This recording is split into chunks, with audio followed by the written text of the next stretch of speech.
Goeiemôre vriende, dit is vandag Klein Saterdag, is Woensdag 5 November 2025, ook soos hulle sê Guy Fawkes dag. In die ou tyd, ek deesdae skiet hulle ons maar net so 'n paar klappers.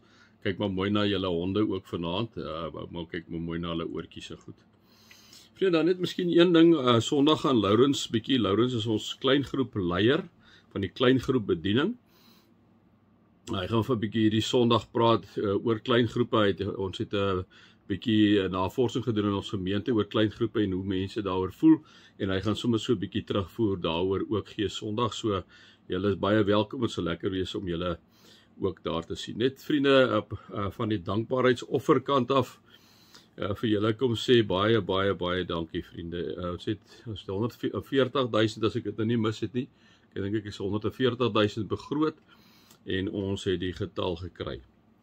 Ek is groot in hierdie tyd, sit baie groot genade, en elkeen van julle wat 'n bydrae gelewer het, wil ek uit my hart uit kom sê dankie vriende. Dit word vir so ongelooflike goeie doel aangewend. Die eerste 100.000 is ons synodale bydrae wat gaan vriende vir te huise, kinderhuise, Ramot, en so ons kan 'n klomp op huise vriende, kan ons na kyk. Dag is die hele maatskaplike arm Badisa, wat oor die hele land heen mense het, vriende, maatskaplike werkers het, waar hulle in diens ook van die Here staan daarso, wat 'n amazing bydrae lewer, vriende. Op elke dorpie is daar omtrent 'n NG Kerk, vriende, wat betrokke is binne in sy gemeenskap, en daarom wil ek sê, dis regtig 'n goeie belegging in die koninkryk wat ons doen, as ons bydra daar, ook vir ons kundige ouens daar in die synode, om ons te help met goed, vriende. Daar's 'n klomp werk wat daar gedoen moet word, dis nie ligte musiek nie.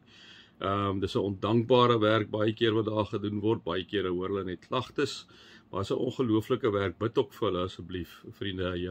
Julle behoort in 'n goeie kerk. Moenie dat julle ooit enigstens iets anders daar dink. Het ons foute? Natuurlik. Het ons foute gemaak in die verlede? Ja, en ons maak foute omdat ons mens is. Dan gaan ons na die Here toe en dan sê ons vir hom, ons is so jammer. Ons het regtig oortree, ons regtig 'n fout gemaak. Nee. So, maar dit is 'n kerk, vriende, wat ek baie bly is oor, wat as ons na ons NG Kerk kyk, en sê jy, hierdie kerk het in die verlede 'n fout gemaak, maar weet jy, hy's ook vergewe. Hy's ook vergewe deur Christus.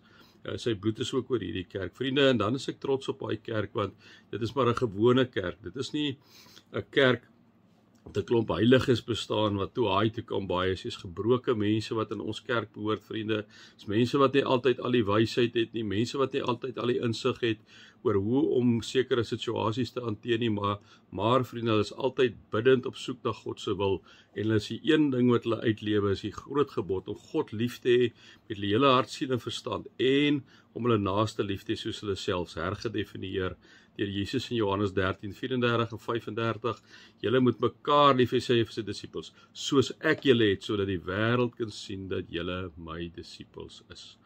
Ja, dit is die kerk om wat julle behoort, vriende, wonderlike kerk. En dan die R40.000 boom, behalwe die 100 om by 140.000 uit te kom, vriende, gebruik ons in ons gemeenskap en in ons omgewing, ons gemeente, om mense wat swaar kry te help, en deur baie jare heen, vriende, gevolg van julle goedhartigheid, ruimhartigheid en oop harte, kon ons 'n groot verskil in mense se lewens maak, waar daar andersins nie 'n verskil kon wees nie.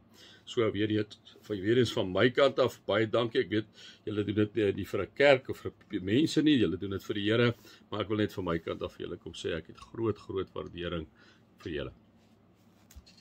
Kom ons raak net so vir 'n wyle stil. Vader, baie dankie, Here, vir die onverdiende genade. Here, is daar die een ding is wat ek die afgelope tyd maar net weer bewus geword het, was dit u onverdiende genade. Ag Here God, as u nie ontferm het oor ons in Jesus Christus nie, was ons almal verlore.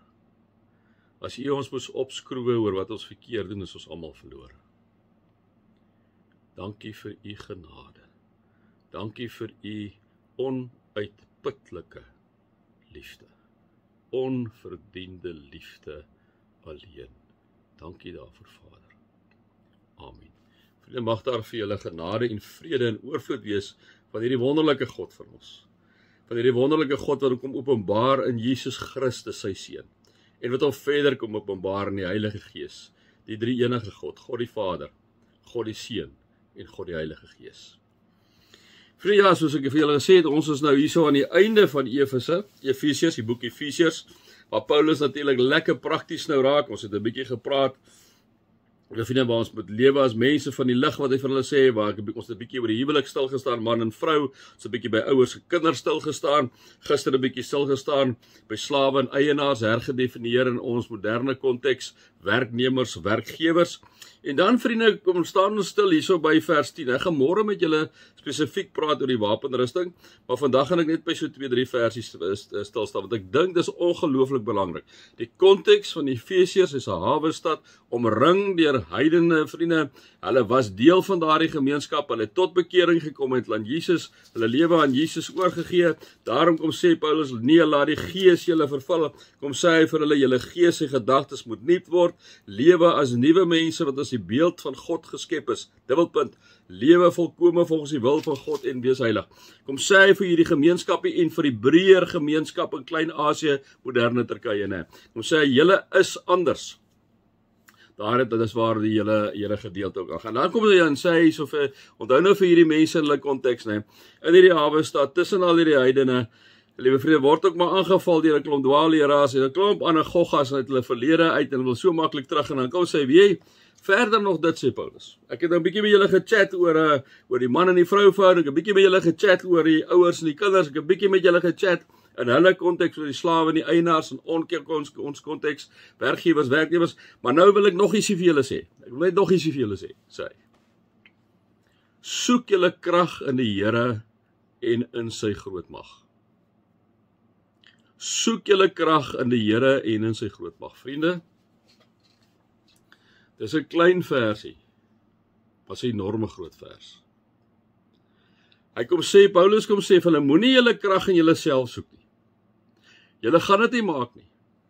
Julle wat hier so tussen heidene woon, julle wat tot bekering gekom het nou onlangs, julle gaan dit nie maak nie.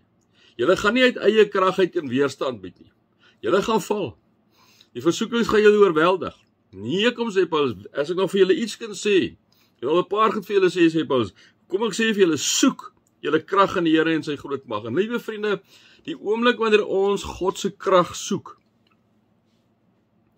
dan is ons in ons waardes wat in ons gemeente is.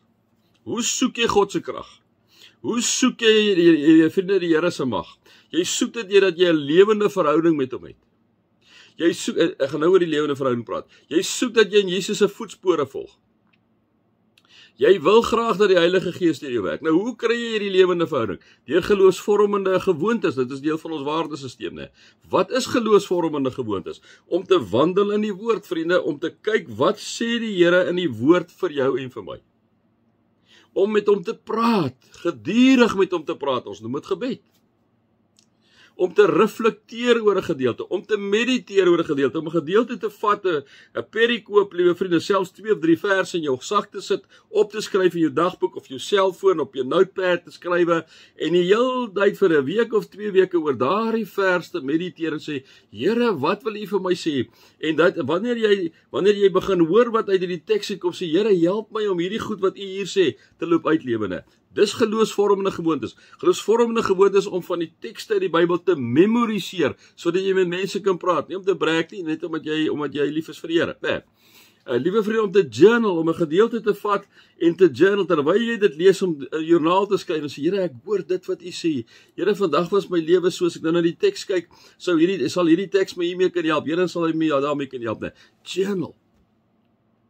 Vriende, dit is hoe ek en jy 'n lewende verhouding het. En dit is as ons na Paulus luister, wanneer hy sê, soek julle krag in die Here en in sy groot mag. Soek, gaan uit soek. Waar soek jy dit? Jy soek dit, liewe vriende, deurdat jy in hierdie lewende verhouding met God het. Ja. Ek het gedink ek gaan meer sê, maar kom ons hou net, miskien gaan ek net so 'n bietjie, môre net nog een versie gaan. Die tyd gaan so vinnig verby. Mag julle 'n wonderlike dag hê, vriende. Mag julle God se liefde ervaar, sy genade ervaar in Christus en sy teenwoordigheid ervaar in die Heilige Gees. Amen.